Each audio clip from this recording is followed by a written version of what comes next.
c'est une arme de l'époque de 1927. Voilà, fusil à chien. Fabriqué à Herstal.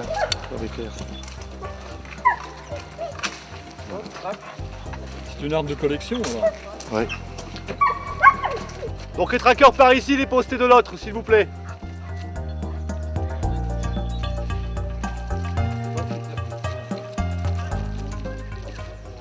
Vous pouvez charger et tirer. Tant que votre droite et gauche n'est pas en place, on ne tire en aucun moment. Essayez d'attaquer les faisans devant, c'est plus facile. S'il y a un bon marcheur, il peut venir avec moi, on ira fermer en aile avancée. Par moment, moi je vais me retrouver à côté de vous avec un fusil, vous faites comme si je n'existais pas. Je suis pas là pour tirer, mais je reste à côté de vous, parce que et généralement quand je suis à côté de vous, c'est que vous êtes bien placé. D'accord. Allez, on y va. Oui, autre chose, est-ce que vous voulez faire les numéros ou j'essaie généralement, Jean-Pierre et Jérôme le savent, j'essaie de faire tirer tout le monde comme je le peux. C'est pas toujours évident, par moment je me plante. Alors deux solutions, soit on fait les numéros, ou soit vous me faites confiance, vous décidez. Jérôme, tu préfères numéro ou... Non, moi je pense qu'on peut s'arranger tous ensemble. Hein. Le gars qui aura tiré... Je pense que c'est mieux. Bon. Maintenant, si vous voulez les numéros, on fait les numéros. Non, bah tu vas gérer. Alors c'est parti. Faites attention, nos amis les bûcherons sont là, vous avez vu, c'est un peu le bordel. Donc il va y avoir un premier fusil qui va être ici sur la grainoire, et ensuite on alignait tout le long. D'accord? Donc un premier fusil ici, s'il vous plaît.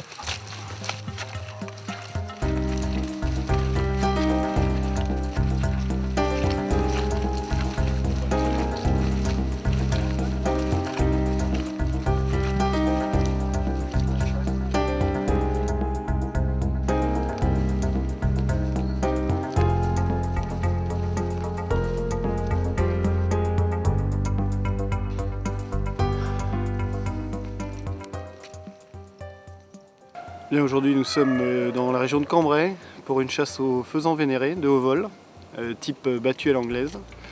Des faisans communs mais surtout vénérés qui vont, je pense, voler très haut au-dessus de la cime des arbres. Aujourd'hui il n'y a plus de feuilles, donc nous verrons en principe les oiseaux arriver de relativement loin, mais un tir difficile parce que ce sont des oiseaux rapides et une population sauvage ici, donc de très très beaux oiseaux en perspective. On est aujourd'hui, on est 16 chasseurs. Moi j'aime en ligne de chasse, j'aime 8 à 10 fusils, 12 fusils maximum. Bon, en traque, on est 4-5 fusils, bon, y compris moi, hein, mais bon. Et puis il faut quand même au minimum 10 traqueurs en traque. Bon, là en plus on arrive dans une chasse de fin de saison, donc effectivement on a moins de couverts, mais par contre on a aussi moins d'oiseaux. Le but du jeu est de manœuvrer les oiseaux pour essayer de les concentrer vers un endroit et pouvoir les réussir après. Parce qu'on, bon, effectivement, ce qui a été tiré cette année, vu qu'on n'en remet pas, bon, on n'est plus dans le bois. Mais bon, on a toujours le même problème, c'est qu'il faut à la fin finir une journée avec un peu d'oiseaux. Voilà. L'idéal serait d'avoir 8 à 10 chiens. Aujourd'hui, on n'a que 4 ou 5 chiens. Bon, c'est un peu limite. C'est un peu limite parce qu'on a les oiseaux justement qui créent les leurs, qui partent loin devant. Et on a les poules qui sont très discrètes contrairement aux coqs, mais par contre qui en chasse restent énormément par terre et se couvrent ou on pense de temps en temps à se percher et on passe à côté. Et je vous dis, comme on arrive en fin de saison et qu'on a moins d'oiseaux, chaque oiseau est important pour pouvoir réussir une chasse.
Donc pour l'oiseau vénéré, pour l'avoir comme on l'a ici, pour qu'il soit bien intégré, déjà il faut une forêt avec de la grande futaie.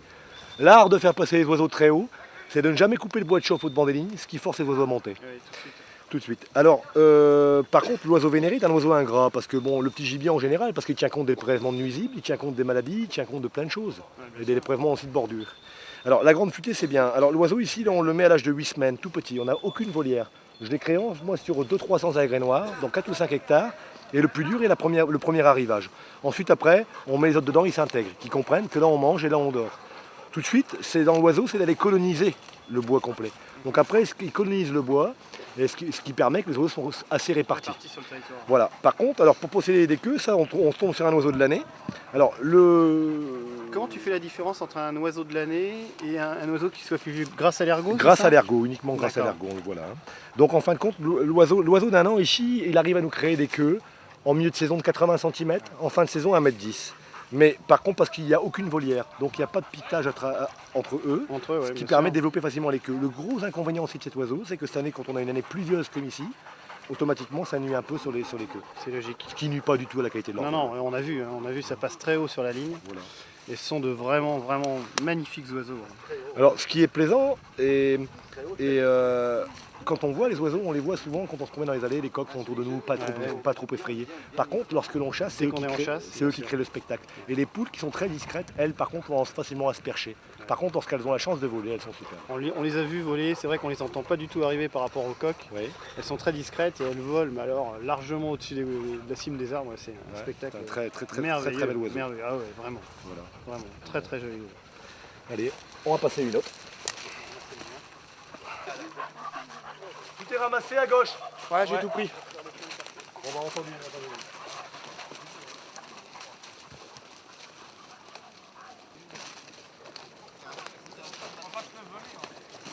Automatiquement pour avoir des oiseaux comme il se doit et de qualité, lorsqu'on chasse pas au jour, lorsqu'on lâche pas au jour, on essaie de le faire d'une façon assez agréable à chasser, on va dire entre guillemets. Il est clair que sur un nombre d'oiseaux, lorsqu'on arrive, moi j'ai pas à me plaindre par rapport à la grande futée, j'ai un bois de plaine, j'arrive à retrouver à peu près 50% d'oiseaux. Ah, quand même, 50%. 50% c'est pas mal ramassé, Ouais. sans compter les oiseaux que l'on perd, les prélèvements des nuisibles, les prélèvements du temps, etc., etc. Tout en naissant aussi dans mon bois, si tu préfères, on va dire aller sur 2000 oiseaux, on va dire entre guillemets, on arrive à prélever au minimum 1000 et on arrive à laisser en fin de saison de chasse 200-300 oiseaux dans le bois. Tu as un fond de chasse qui te permet une reproduction naturelle dans le bois. Il y a une reproduction naturelle, c'est pas le but recherché. Le but chez moi, c'est de créer une souche, Mhm. d'avoir quelques petits, il est vrai, mais de pouvoir réussir à tirer les oiseaux trophées. D'accord. Donc tu as des oiseaux de 2, 3 ans, voire plus. Voilà, 4 ans, oui, 4 ans, on en connaît les 4 ans. Voilà. Ce qui est rare. Hein. Bah, pour moi, récolter un oiseau qui sort avec une queue qui fait 2 mètres, 2 mètres 10, 2 mètres 20, c'est un oiseau trophée, on peut le comparer à un grand brocard, on peut le comparer à un grand sanglier. Ouais, Moi ça me plaît énormément. Je suis avant tout chasseur passionné de grand gibier. J'ai créé cette chasse parce qu'elle est à côté de chez moi, je l'ai reprise. Et puis bon, j'y prends mon pied, quoi, je veux dire, c'est plaisant. Et puis surtout, le côté pour moi agréable, c'est de voir les autres contents et puis de tirer des beaux oiseaux. Il est difficile de ne pas être content devant une telle qualité de chasse. Hein. Franchement, beaux oiseaux comme ça, c'est vraiment merveilleux. Merci Philippe.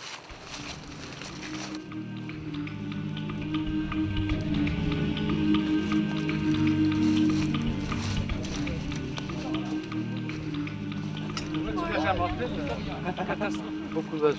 Des beaux Vous vols êtes en plus. encore en ligne, vous étiez dans la ligne aussi. Ils ont bien volé.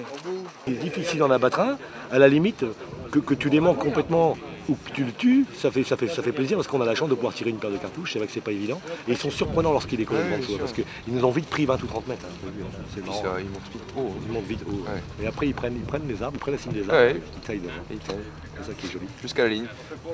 Les postés, t'as pas vu Chevrillard? Et sur la voie ferrée, en fait, si. Non, pas tiré, mais il y a un chevrillard qui passe en bas ici sur la voie ferrée. Ce que j'aimerais, c'est savoir un peu pour dénombrer un peu le nombre de chevreuils exacts que l'on a dans le bois. Vraiment 7 chevreuils dans le trac, je pense. Donc tu prends ton poste, tu te postes au portail Sorval, et tu me remets des fusils jusqu'à la Grénoire au niveau de l'angle ferré, la voie ferrée. Je ferme comme ça. Ouais, ça va. Ferme bien dans le bas. Ouais, c'est les Jérôme, Monsieur Poignet, puis notre invité Jérôme qui vont y aller. Parce que c'était les 3 premiers fusils, ils ont tiré un peu moins. Ils n'ont pas voulu faire les numéros, ils me font confiance.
saute, vous avez vu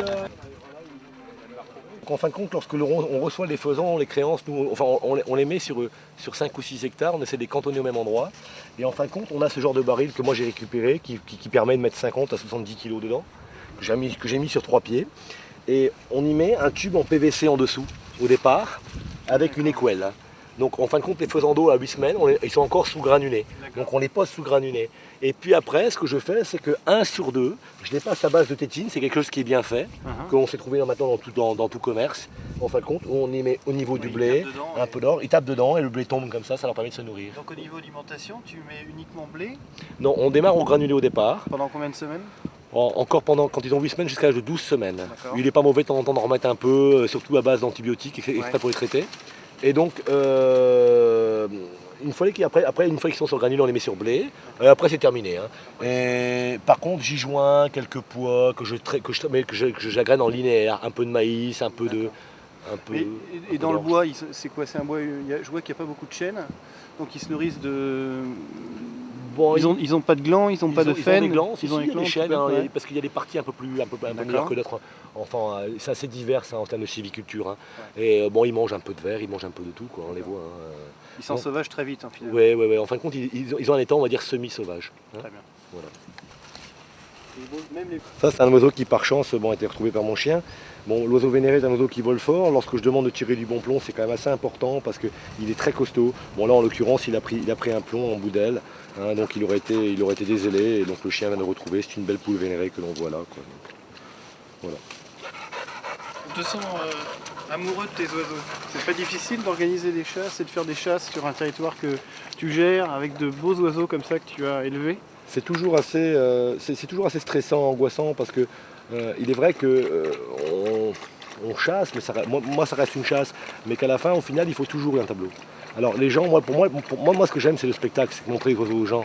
Alors il est vrai qu'il y a des moments, ça se passe pas toujours comme il se doit, parce qu'ils connaissent le bois par cœur, ils savent où ils vont, et il y a des moments, ils ont une trace d'avance sur nous, on est complètement à l'envers, quoi. Mais il est vrai que pour moi, quand je les vois, c'est comme les chevreuils ici, je ne saurais pas en tirer un. Bien sûr. Voilà. Ce sont mes oiseaux. Je suis content de les voir voler, et puis je suis content de voir les gens contents.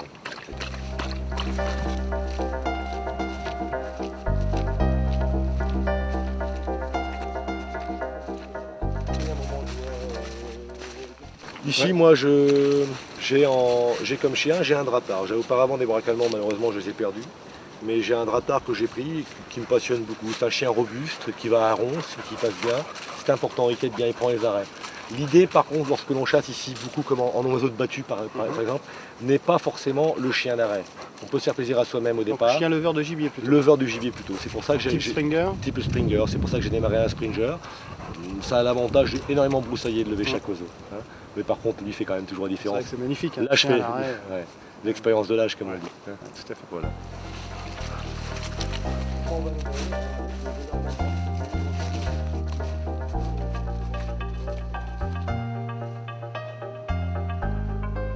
Donc les roncettes, bien faire les roncettes, prenez votre temps.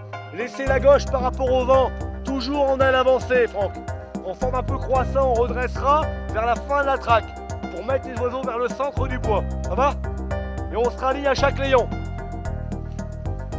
À gauche, vous êtes prêts? Fred! Quelle est la difficulté d'organiser une battue comme celle-ci? L'idée déjà est de, comme je le dis toujours, nous on les met tout petits. Donc le bois, ils le connaissent, ils se défendent. C'est ce qui me plaît aussi en la chasse. Et c'est d'arriver à faire passer mes oiseaux sur les lignes. Donc ici, en fin de compte, on ne garde qu'une ligne de chasse, la ligne de devant.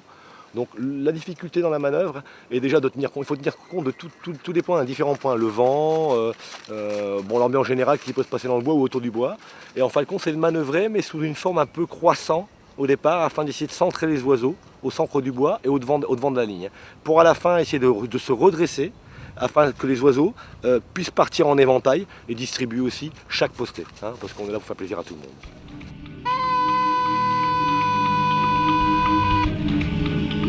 Démarrez en forme croissant. Laissez monter la gauche. Et doucement,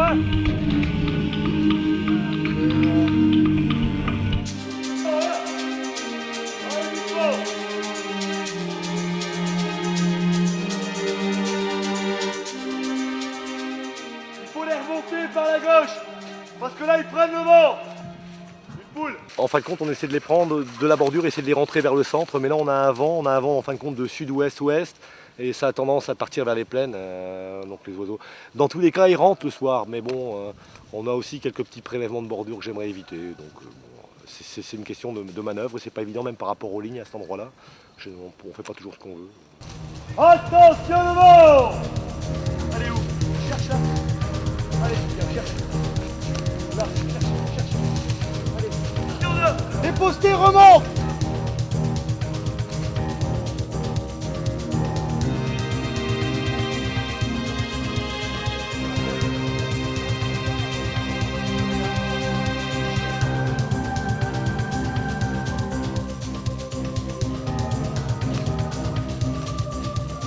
Allez!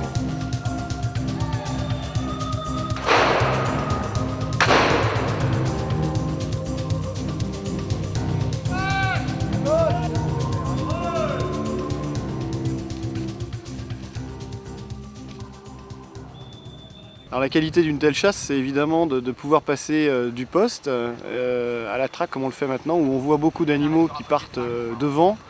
On a vu qu'ils ont un mimétisme incroyable. C'est des oiseaux qui décollent à une vitesse incroyable, qui sont beaucoup plus rapides que le faisan commun ou américain, et qui n'hésitent pas à partir très haut et très loin devant la traque. Mais ce sont des images une fois de plus magnifiques, avec de très très beaux oiseaux. Faut y aller doucement! Prenez votre temps et annoncez les bêtes!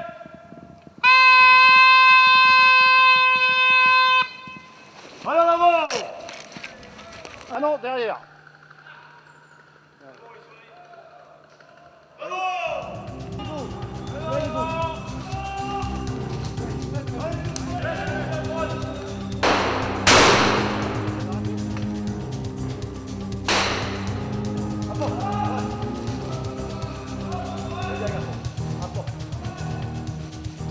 Tu l'as arrêté, t'as vu, mais ça prend du plomb.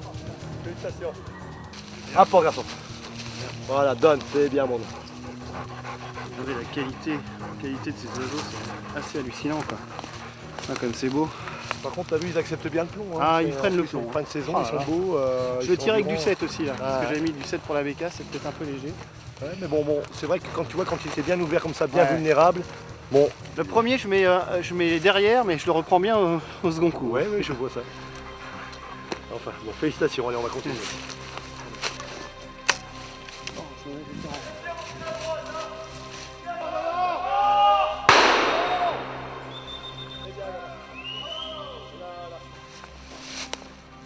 Bel oiseau, magnifique. Magnifique. Donc ça s'est passé comment là? Alors, mon temps de traque, on démarre. On a fait à peine 10 mètres. À peine 10 mètres, la bécasse décolle, pardon, une cartouche. J'ai pas eu le temps de crier bécasse, elle était déjà morte, j'ai crié après.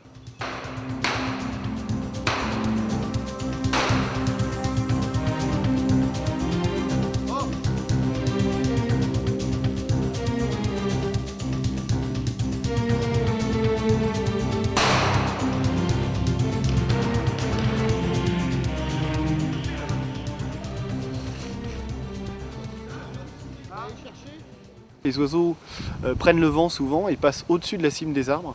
Donc c'est un coup de fusil qui doit être rapide, on doit bien devancer l'oiseau. Et comme ce sont des oiseaux qui vont vite, qui volent très vite, eh bien c'est pas un coup de fusil facile. Encore une fois, on grille un peu de cartouche avant de faire de beaux oiseaux. Mais c'est la difficulté et c'est sympa. C'est vraiment un tir sportif et sur des oiseaux sauvages, c'est difficile.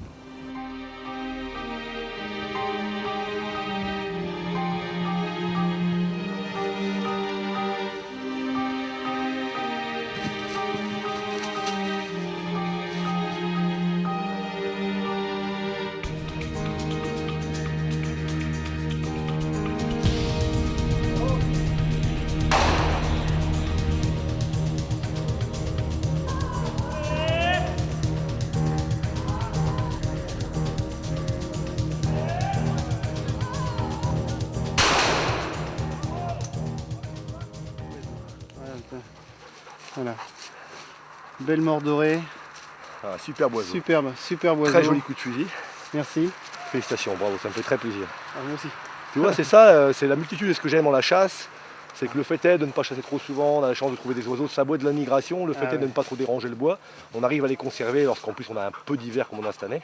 C'est extraordinaire. Elle reste, tous les jours on a la chance d'en tirer 2, 3, bon de temps en temps un peu plus, mais bon, et puis voilà, et puis un lapin, et puis un chevreuil. Bah voilà, tu vois, on a eu de multiples occasions de tir sur des chevreuils et j'avais décidé de ne pas les tirer. On a regardé ça magnifique, vraiment c'était superbe. Et puis bah là, Saint-Hubert nous récompense de notre patience. C'est Philippe qui la tue, Franck. Et moi, tu vois, ce qui me fait plaisir en la chasse, et avec les partenaires qu'on a ici, avec toute l'humilité, on essaie de choisir les gens qui en font partie, et que chaque personne se sente responsable et décide de faire sa chasse. Et ce qui est sympa, c'est d'avoir le choix. Et moi, j'ai toujours aimé avoir le choix. Et donc, tu as laissé passer des chevreuils, tu as été gratifié par une belle bécasse. Encore super. félicitations. Merci. Voilà. Un magnifique oiseau, Allez, on va continuer. c'est superbe. Super Super beau. À gauche, Ça, en avant, hey. C'est somptueux, somptueux. Magnifique mort doré, beaucoup de fusils. Ouais, voilà, ça clôture une magnifique journée. Je suis très content. Souvent, on voit des gens qui me disent, moi, je comprends pas, j'ai eu la première année, j'ai mis des oiseaux, ça s'est bien tenu, la deuxième, j'ai eu des jeunes, etc., etc. Moi, avec le peu d'expérience que j'ai aujourd'hui de cette chasse-là, je préconise, j'explique aux gens qu'en fin de compte, dans le faisan vénéré, il faut prélever les mâles. Il faut pas que vous ayez trop de mâles dominants. C'est un oiseau, c'est comme un coq de combat. Et vous devez d'avoir un oiseau de plus de 2 ans, on va dire, aux 20 ou 30 hectares. Au-dessous de ça, ce qui se passe, c'est que dès que les jeunes arrivent presque à maturité, les mâles notamment, il y a des combats qui se créent et ils vous tuent les jeunes oiseaux. Et ils se tuent entre eux d'ailleurs. Donc on arrive en fin de compte à une finalité où on se retrouve à zéro, alors qu'en fin de compte, on pense bien faire en laissant les oiseaux vivre. Non, il faut prélever des vieux coqs et laisser plutôt vivre les jeunes coqs.